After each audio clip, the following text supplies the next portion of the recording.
사람이 하는 일은 완전할 수가 없습니다. 왜냐하면 우리 자신이 불완전한 존재이기 때문입니다. 그래서 우리가 정말 완벽하게 했다고 해도 그거는 완벽할 수가 없습니다. 우리가 또 간단한 일 같아도 이 죄의 유무를 판단하는 일은 간단하지 않습니다. 오랜 세월 동안 연구하고 이 보완된 헌법이라 하더라도 이 다양하게 변하는 세상의 일들을 온전하게 판결할 수가 없습니다. 최근에는 과거 재판에서 유죄 판결을 받은 사건이지만 이 사람들이 재심을 청구해 가지고 이 무죄 판결을 받아내는 일들이 많아지고 있습니다.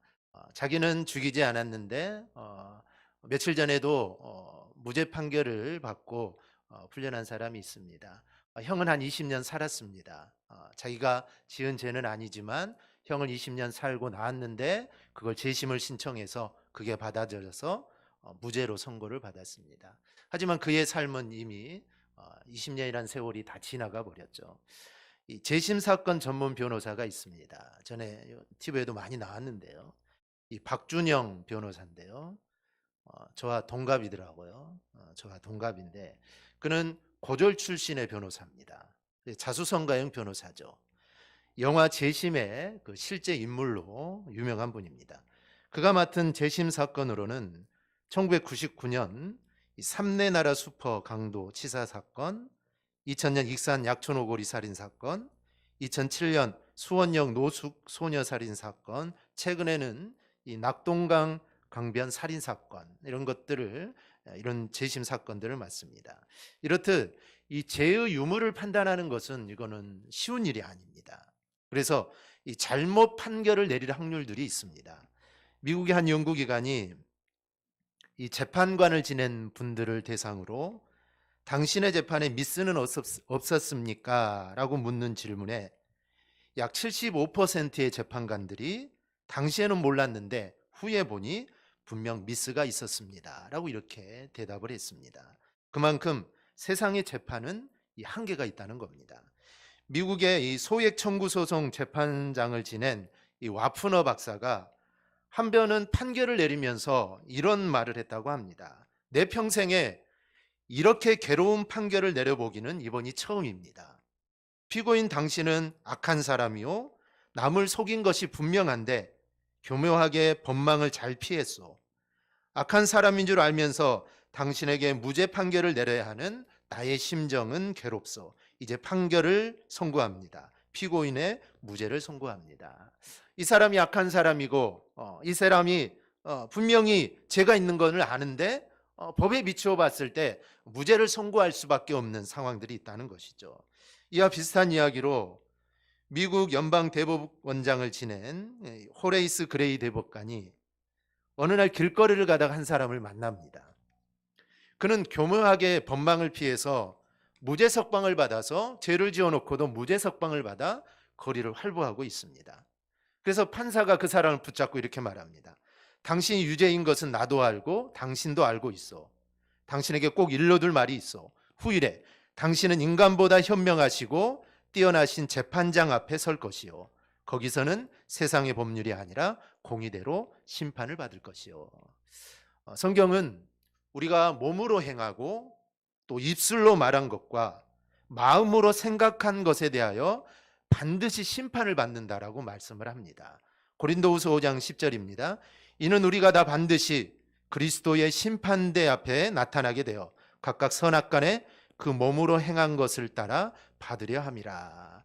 마지막 때에 반드시 심판이 있다고 말씀을 합니다. 우리가 심판 이야기를 하면 두렵죠. 죄진 게 얼마나 많습니까? 이 죄 가지고 하나님 앞에 심판받으면 큰일 나겠다 이런 생각을 하는데 그런데 믿는 자들은 이 심판을 두려워할 필요가 없습니다. 왜냐하면 우리 그리스도인들에게 있는 이 심판은 이 정죄의 심판이 아닙니다. 사도 바울은 로마서 8장 1절에서 그러므로 이제 그리스도 예수 안에 있는 자에게는 결코 정죄함이 없다라고 말씀을 합니다. 그러므로 그리스도인에 대한 심판은 정죄의 심판이라보다는 상급과 관련된 심판입니다. 그렇다면 하나님은 왜 성도를 정죄하지 않을까요? 그 이유는 예수님께서 우리가 받을 정죄와 우리가 받을 저주를 십자가의 죽음을 통해 이미 다 받으셨기 때문입니다. 즉 우리가 과거에 지었던 죄, 그리고 이제 앞으로 우리 죄 얼마나 많이 짓겠습니까? 그 모든 죄까지 우리 주님께서 다 십자가에서 지고 돌아가셨기 때문에 우리의 죄에 대해서는 우리가 정죄함을 받지 않습니다. 하나님 우리에게 내리실 모든 진노와 모든 저주를 예수님께 다 내리신 겁니다. 그것이 그리스도의 십자가의 이 대속의 죽음입니다. 때문에 이제 성도는 또 다른 정죄는 없는 겁니다. 또한 하나님은 이 사람들의 행위를 적어 놓은 책을 보관하고 계신다고 합니다. 우리들이 아무리 정말 숨기고 감추어도 우리의 숨은 행동과 또 말, 생각, 이것이 다 하나님께서 정확하게 다 기록해 놓으신다는 것이죠. 요한계시록 20장 12절을 보면 이렇게 말합니다. 또 내가 보니 죽은 자들이 큰 자나 작은 자나 그 보좌 앞에 서 있는데 책들이 펴 있고 또 다른 책이 펴졌으니 곧 생명책이라. 죽은 자들이 자기 행위를 따라 책들에 기록된 대로 심판을 받으니. 이렇게 하나님 앞에는 생명책이 있습니다. 또 우리가 어떻게 살았는지를 기록한 행위책이 있습니다. 이 하나님의 기록에 의해 우리는 심판을 받게 됩니다. 그런데 앞에서 말씀드렸듯이 이 심판은 정죄의 심판이 아니라 상급과 관련된 심판입니다. 그런데 문제는 많은 사람들이 이 사실을 부정한다는 데 있습니다. 심지어 믿음이 있다는 사람들도 이런 것들을 부정합니다. 그 이유는 크게 두 가지인데요. 하나는 자기의 삶을 계속 추구하기 때문입니다. 자기가 살고 싶은 대로 살고 하고 싶은 대로 합니다. 이런 사람은 심판을 인정하지 않죠. 왜냐하면 심판이 있으면 그렇게 살 수가 없죠. 내가 행한 대로, 내가 생각한 대로 만약에 심판이 있다면 내 멋대로 살 수가 없습니다. 그래서 사람들은 그냥 내가 하고 싶은 대로, 그냥 내 생각대로 살고 싶기 때문에 심판을 부정하는 겁니다. 심판이 없다라고 생각을 하죠. 근데 성경은 이런 사람을 향하여 이렇게 말씀합니다. 시편 53편 1절을 보면 어리석은 자는 그의 마음에 이르기를 하나님이 없다 하도다. 그들은 부패하며 가증한 악을 행하며 선을 행하는 자가 없도다. 부패하고 정말 가증한 삶을 살려면 심판이 없어야 합니다. 그래서 이런 사람들은 심판을 부정합니다. 또 하나는 심판을 부정하고 공의를 부정하는 사고방식 때문입니다. 이들은 어차피 세상은 부정한 것이고 불의한 자가 득세하는 세상이다. 역사는 계속 그렇게 흘러왔다. 이런데 무슨 심판이 있겠느냐라는 것입니다. 즉 악한 자들이 심판을 받지 않고 잘 먹고 잘 살고 성공하는 것, 이런 것을 보면서 야 무슨 심판이 있냐, 심판은 없다라고 사람들은 그런 생각들을 합니다. 마태복음 24장 38절 9절을 보면 홍수전에 노아가 방주에 들어가던 날까지 사람들이 먹고 마시고 장가들고 시집가고 있으면서 홍수가 나서 그들을 다 멸하기까지 깨닫지 못하였으니 인자의 임함도 이와 같으리라. 예수님께서는 노아 홍수를 예를 들었습니다. 사람들이 심판이 없다, 심판은 없다라고 말을 할 때 예수님은 노아 홍수를 이야기하시면서 야 너희들 봐라, 너희들 봐라, 심판을 부정했던 사람들 어떻게 됐냐, 야 다 죽었다라고 이야기를 하면서 반드시 심판이 임한다는 것을 이렇게 말을 합니다. 그런데 사람들은 이렇게 이야기를 해주어도 믿지 않습니다. 그래서 자기 쾌락을 즐기죠. 그런데 분명 노아의 심판이 있는 것처럼 때가 되면 반드시 심판이 있습니다. 우리는 이 사실을 오늘 본문 스가랴의 삶을 통해 우리가 볼 수가 있습니다. 주전 841년 북이스라엘에서는 에후가 아합을 죽이고 에후 왕조를 엽니다. 우리가 알듯이 에후가 처음에는 신실했습니다. 하나님 명령하신 일들을 다 준행을 하죠. 아합을 죽이라는 것도 하고 하나님 명령이라면 정말 물불 가리지 않고 그 말에 순종합니다. 그런 에후에게 하나님은 에후의 후손이 4대에 걸쳐 왕이 될 거다 말씀을 합니다. 열왕기하 10장 30절입니다. 여호와께서 에후에게 이르시되 내가 나보기에 정직한 일을 행하되 잘 행하여 내 마음에 있는 대로 아합 집에 다 행하였은즉 내 자손이 이스라엘 왕위를 이어 4대를 지내리라. 성경을 보면 하나님은 이 성전을 짓고 있던 이 다윗에게 내 후손에서 왕위가 끊이지 않겠다라고 말을 했습니다. 다윗은 성전을 지은 것도 아니죠. 그런데 내가 성전을 짓고 싶다는 그 마음만 가졌는데 하나님께서 너희 후손이 왕위가 끊이지 않을 것이다. 다윗의 후손은 계속해서 이어진다고 하셨습니다. 그런데 예후는 왜 4대일까요? 왜 4대일까요? 그것은 다윗과 예후가 후에 어떻게 했는가를 보면 우리는 알 수가 있습니다. 다윗은 일평생 하나님을 전심으로 구하며 살았습니다. 물론 다윗은 죄도 지었죠. 많은 죄를, 정말 어찌 보면 정말 많은 죄를 지은 사람입니다. 뭐 예후보다 더 많은 죄를 지은 사람이죠. 살인죄에다가 또 인구조사를 해서 하나님을 믿지 않는 불신앙적인 태도도 보이고, 하나님 보시기에 이런 실수도 하고 죄도 많이 지은 사람입니다. 그런데 다윗은 죄를 짓고 그것이 죄임을 알면 다윗은 즉시 회개를 했습니다. 다윗은 일평생 하나님 앞에서 정말 내가 어떻게 하면 정직하게 살아갈 수 있을까, 그런 마음을 가지고 일평생 살았던 사람입니다. 우리가 죄를 어떻게 안 짓겠습니까? 우리는 죄를 지을 수밖에 없습니다. 다윗도 죄를 짓고 모든 사람은 죄를 짓습니다. 그런데 내가 이게 죄라는 것을 알게 된 후에 거기에서 회개를 하고, 내가 이런 죄를 짓지만 내가 정말 하나님께 어떻게 하면 내가 정직하게 살아갈 수 있을까, 정말 부단히 몸부림치고 노력하는 거, 이걸 하나님이 다윗의 모습을 본 겁니다. 그래서 하나님은 다윗에게 내 마음에 맞는 사람이다 라고 이렇게 표현을 해줍니다. 근데 예후에 대한 평가는 어떻습니까? 10장 31절을 보면, 그러나 예후가 전심으로 이스라엘 하나님 여호와의 율법을 지켜 행하지 아니하며 여로보암이 이스라엘에게 범하게 한 그 죄에서 떠나지 아니하였더라. 어찌 보면 다윗과 예후 가장 큰 차이점은 회개라고 볼 수가 있겠죠. 죄를 짓지만 다윗은 회개하고 예후는 그걸 깨닫지 못하고 회개하지를 못했습니다. 예후는 하나님을 향한 마음이 잠깐이었습니다. 죄로 돌아가고 악으로 돌아가고 바알과 아세라로 다시 돌아갑니다. 그러나 신실하신 하나님은 그래도 은혜를 베풀고 선을 베푸셔서 그의 왕조를 내가 4대까지는 그래도 보장해 주겠다. 그래서 이게 오늘 보면 스가랴까지 오게 됩니다. 이렇게 말씀드려도 왜 하필이면 4대일까? 5대도 될 수 있고 3대도 될 수 있는데 왜 4대일까? 이런 의문이 듭니다. 여러 가지 추론이 가능하지만 가장 중요한 것은 하나님이 그렇게 하기로 결정하셨기 때문입니다. 다윗에게는 너희 후손을 내가 계속 주겠다라고 하나님이 결정하셨고, 이 예후 왕조에게는 내가 4대까지만 왕위를 주겠다라고 하나님이 결정하신 겁니다. 그 이유에 대해서는 우리는 잘 모르죠. 우리는 잘 모릅니다.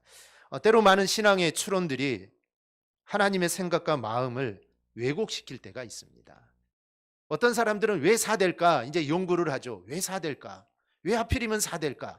그러다가 이상한 쪽으로 갈 수가 있습니다. 이런 우리들의 이런 신앙의 추론들이 하나님의 마음을 왜곡할 때가 있습니다. 그래서 섣부른 추론은 우리 신앙생활에 별로 도움이 되지 않습니다. 설교도 마찬가지입니다. 이제 설교하는 방식들이 정말 여러 가지인데 그 방식 중에 하나는 성도들에게 호기심과 상상력을 유발하도록 설교를 하는 부분들이 있습니다. 그래서 이런 내용이 있는데 과연 이 다음에는 어땠을까, 이런 것들을 이야기를 하면서 상상의 세계로 들어가게 되죠. 그런데 이런 부분들은 조심해야 될 부분입니다. 왜냐하면 하나님이 말씀하지 않는 부분을 이야기하기 때문입니다. 하나님이 말씀하지 않는 것에는 그만한 다 이유가 있기 때문입니다. 그래서 이럴 때는 하나님 말씀하신 말씀을 그대로 전하고 그대로 받는 것이 필요합니다. 여로보암 2세의 아들 이 스가랴는 753년에서 752년 사이, 즉 햇수로는 2년 동안 나라를 다스리는데 실제로 스가랴는 6개월 동안 왕이 있었습니다. 오늘 8절입니다. 유다의 왕 아샤라의 제38년에 여로보암의 아들 스가랴가 사마리아에서 6달 동안 이스라엘을 다스리며, 스가랴는 6개월 동안 북이스라엘을 다스립니다. 그럼 6개월 동안 뭘 했을까요? 6개월 동안 나라를 다스린다면 별로 할 것도 없겠죠. 특별히 할 일이 없습니다. 그런데 스가랴는 뭔가를 합니다. 오늘 9절입니다. 그의 조상들의 행위대로 여호와 보시기에 악을 행하여 이스라엘로 범죄하게 한 느바세 아들 여로보암의 죄에서 떠나지 아니한지라. 스가랴도 자기 선왕들처럼 여호와 보시기에 악을 행합니다.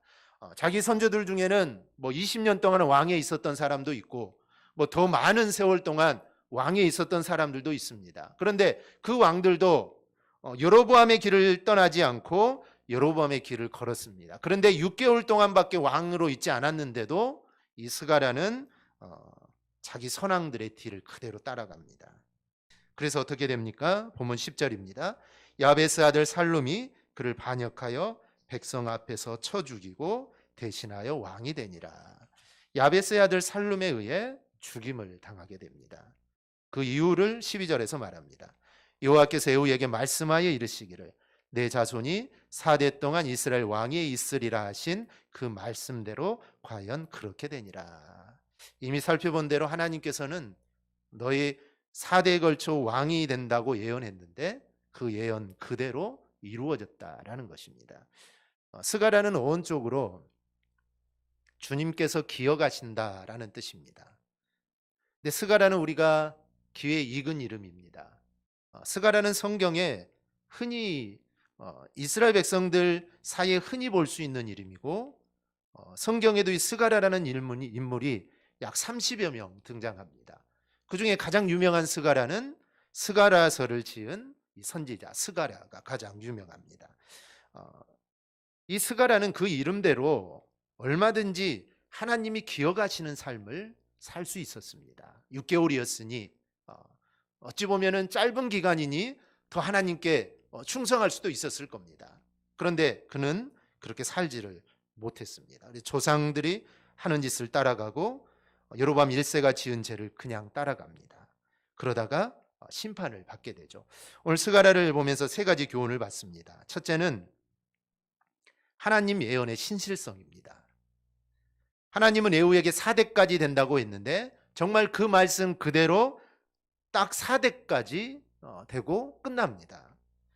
주님은 천지가 없어지기 전에는 율법의 1.1획도 결코 없어지지 아니하고 다 이루리라 말씀을 하셨습니다. 즉 하나님의 말씀은 하나님의 예언은 반드시 이루어집니다.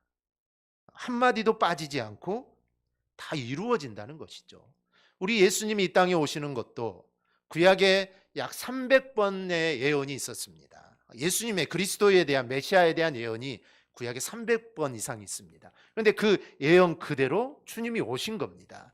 구약 성경이 이루어지지 않는 것들 없습니다. 이미 모든 하나님의 예언 말씀들은 그대로 다 이루어졌는데 아직 이루어지지 않는 한 가지, 그것은 바로 주님의 이 재림입니다.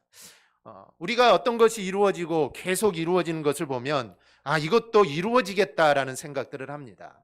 만약에 구약의 사건들, 예언들이 어떨 때는 이루어지고 어떨 때는 안 이루어지면 주님의 재림 이루어질까 안 이루어질까 우리가 의심할 수 있지만 모든 말씀들이 다 이루어졌기 때문에 주님의 재림은 반드시 이루어지는 것입니다. 이것은 우리가 절대로 의심해서는 안 됩니다. 그래서 주님의 재림은 반드시 이루어진다는 사실을 우리는 기억해야 합니다. 두 번째는 부모는 자녀에게 좋은 신앙의 모범을 보여야 합니다. 본문을 보면 예후 왕조의 마지막 왕이 스가랴가 하나님의 심판을 받아 결국 6개월 만에 시해당했다라고 보고를 합니다. 정말 허무한 죽음이 아닐 수 없습니다. 물론 이런 허무한 죽음을 당한 1차적인 책임은 스가랴 자신에게 있습니다. 왜냐하면 스가랴 자신이 죄를 범했기 때문입니다. 그래서 다른 사람이 아닌 자신에게 있습니다.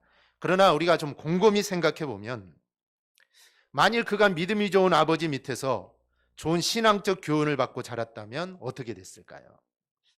물론 좋은 신앙의 아버지 밑에서 자라도 어긋난 자녀들도 있습니다. 목회자 자녀라고 해서 다 좋은 신앙을 가진 건 아닙니다. 목회자 자녀들 중에서도 정말 말썽 부리고 정말 말 안 듣는 교회 안 다니고 그런 자녀들도 있습니다. 하지만 그 대표적인 예가 사무엘의 두 아들이죠. 사무엘의 두 아들이 있습니다. 오히려 이렇게 믿음이 좋은 부모 밑에서도 자칫 이런 악한 자녀가 나올 수 있는데 하물며 믿음이 안 좋은 부모 밑에서야 어떠하겠느냐를 우리에게 오늘 말해주는 겁니다. 스가랴를 비롯한 북이스라엘 모든 왕들이 이를 잘 보여준다고 할 수가 있습니다. 그러므로 우리는 더욱 우리의 믿음을 견고히 해야 합니다. 그리고 자녀들에게 더욱더 힘써 믿음의 좋은 본들을 우리가 보여줘야 합니다. 북이스라엘과는 달리 남유다는 비교적 많은 선한 왕들이 배출이 됩니다. 그 이유가 바로 선조인 다윗 그리고 그 믿음을 이어받은 왕들이 있었기 때문입니다. 그래서 그 왕들의 그 모습들을 보고 자라므로 선한 왕들이 있었던 겁니다. 악한 왕들도 있습니다. 아버지는 선한데 히스기야는 정말 선한 왕인데 이 므낫세는 남유다 중에서 최고로 악한 왕이 되기도 했습니다. 그래서 아버지가 선하고 하나님을 잘 섬긴다고 해서 당연히 선한 왕이 나오는 건 아니지만 그래도 남유다는 그래도 하나님을 잘 섬기는 왕들이 있었기 때문에 그 대를 이어서 악한 왕들도 있지만 그래도 선한 왕들도 있었다라는 것입니다. 다시 말해서 이들에게는 좋은 믿음을 본받을 조상과 부모가 있었던 겁니다. 이렇게 우리가 선한 믿음으로 믿음의 본을 보이면 자녀가 그것을 본받게 되어 있습니다. 자동적으로 그러는 건 아닙니다. 자동적인 일은 아니다 하더라도 반드시 그 영향을 받게 되어 있습니다. 그러므로 우리는 내 자신을 위해서뿐만 아니라 우리 자녀들의 미래를 위해서라도 우리는 더욱 신앙의 자세를 가다듬어야 합니다. 그리고 우리가 정말 자녀들 앞에서 믿음의 본을 보이고 올바른 신앙의 모습을 보일 때 알게 모르게 우리의 자녀들에게 다 영향이 된다는 것을 우리가 기억하시기를 바랍니다. 세 번째는 습관대로 살면 안 된다는 것입니다. 습관대로 살면 편합니다. 사람은 본능적으로 새로운 것을 거부합니다. 왜냐하면 새롭게 사는 것에 대한 부담을 갖기 때문입니다. 그래서 직장을 옮기거나 아니면 새로운 직장에 가게 될 때 얼마나 부담이 되는지 모릅니다. 그래서 이 새로운 환경에 적응한다는 것은 쉬운 일이 아닙니다. 그러나 이러한 모습이 신앙생활에도 있다면 이거는 또 문제입니다. 북이스라엘 왕들에게 계속 따라붙은 말이 그 선조가 행한 대로입니다. 즉 느밧의 아들 여로보암이 행한 대로입니다. 그 선조들이 살던 대로 그대로 살았다는 겁니다.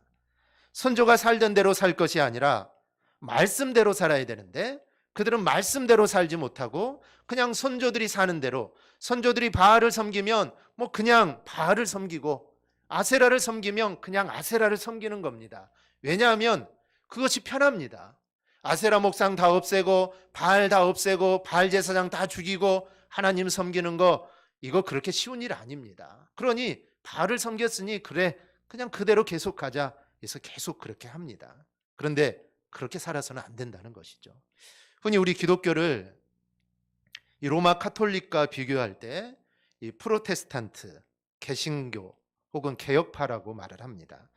이 프로테스탄트라는 말은 이 로마 카톨릭 교회를 지지하는 이 다수파 군주들에 의해 국회에서 통과된 결의에 대해 항의한다는 말에서 유래된 것입니다.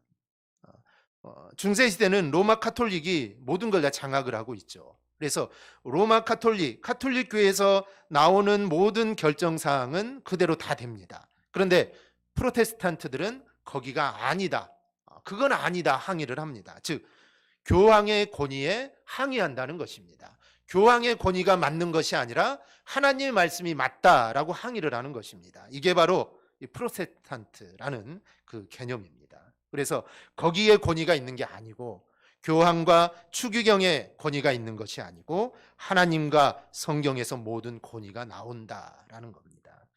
이것은 기존의 생각과 간섭이 아니라 우리는 이제 말씀대로 살겠다는 의미입니다. 이것은 우리가 가지고 있는 정신입니다. 우리가 보기에 아무리 좋아도 그리고 아무리 좋은 습관이나 전통이나 간섭도 성경이 아니라면 그것은 아닙니다. 우리는 오직 성경을 따라가야 합니다. 그게 바로 기독교입니다. 그런데 언제부터인가 우리 기독교 안에도 또 기독교인 중에도 이 관습과 전통과 습관이 우선시되는 경향들이 있습니다. 그러나 여러분, 우리는 거기에 따라 사는 사람들이 절대 아닙니다. 우리는 말씀을 따라 사는 사람입니다. 그래서 모든 기준은 말씀에 있는 겁니다. 모든 삶의 기준은 말씀입니다. 그래서 말씀이 가라는 데까지 가고 말씀이 멈추면 우리도 함께 멈추어야 합니다. 즉 말씀을 넘어가서는 안 되죠. 중세시대 때는 교황의 교황의 권위가 말씀을 넘어갔습니다. 즉 말씀의 권위보다 교황의 권위가 더 높았습니다. 그래서 말씀은 아니라고 하는데 교황이 이건 맞다 그러면 그거는 맞는 겁니다. 그래서 거기에 루터나 칼빈이 항의를 한 거죠. 그건 아니다. 그건 아니다. 그래서 우리 개신교가 나오게 된 것입니다. 내 자신이, 내 지식이, 내 경험이 기준이 되어서는 절대로 안 됩니다. 오직 하나님 말씀이 우리의 기준이 되어야 합니다. 우리가 스가랴 왕을 보면서 우리는 깨달아야 합니다. 나는 거듭난 하나님의 사람으로 말씀을 따르며 살아가고 있는가? 아니면 여전히 구습에 매여 있는 사람인가? 우리는 거듭난 사람으로 하나님의 말씀을 따라 살아가는 우리 그리스도인들이 되시기를 바랍니다. 그리고 이러한 모습을 우리는 자녀들에게 삶으로 보여줘야 합니다. 말은 아무런 의미가 없습니다. 오전 예배 시간에도 말씀드렸지만 우리 그리스도인을 보여주는 것은 말로 되는 게 아닙니다. 말로 되는 게 아닙니다. 새벽 말씀이었는데 말로 되는 게 아닙니다. 우리의 행동으로 보이는 겁니다. 우리가 아무리 말 많이 해봤자 그들은 별로 반응이 없습니다. 그런데 행동으로 보이면 이 사람은 그리스도인이구나 라는 것을 세상 사람들은 알게 됩니다. 그래서 우리의 자녀들에게도 마찬가지죠. 우리 부모들은 다 말이 많습니다. 말로 다 해결해 버리죠. 말로 다 해결하려고 하는데 말보다는 행동으로 보여주는 게 우리 자녀들의 신앙과 믿음에 더 많은 교훈을 줄 수 있습니다. 그래서 말도 중요하지만 그 말과 함께 우리의 신앙의 모습들을 삶으로 우리 자녀들에게 정말 보여줌으로 나만 좋은 믿음을 가지고 살아가면 어떻게 되겠습니까? 우리의 자녀들도 정말 내가 가졌던 믿음만큼 아니 내 믿음보다 더 강한 믿음을 가지고 이 세상을 살아가야 되지 않겠습니까? 그러기 위해서는 우리가 자녀들에게 삶으로 우리가 보여줘야 합니다. 이 사실을 기억하고 우리의 자녀들에게 삶으로 믿음의 모습들을 보여주는 우리 믿음의 성도들이 꼭 되시기를 주님의 이름으로 축원합니다. 아멘. 기도하겠습니다.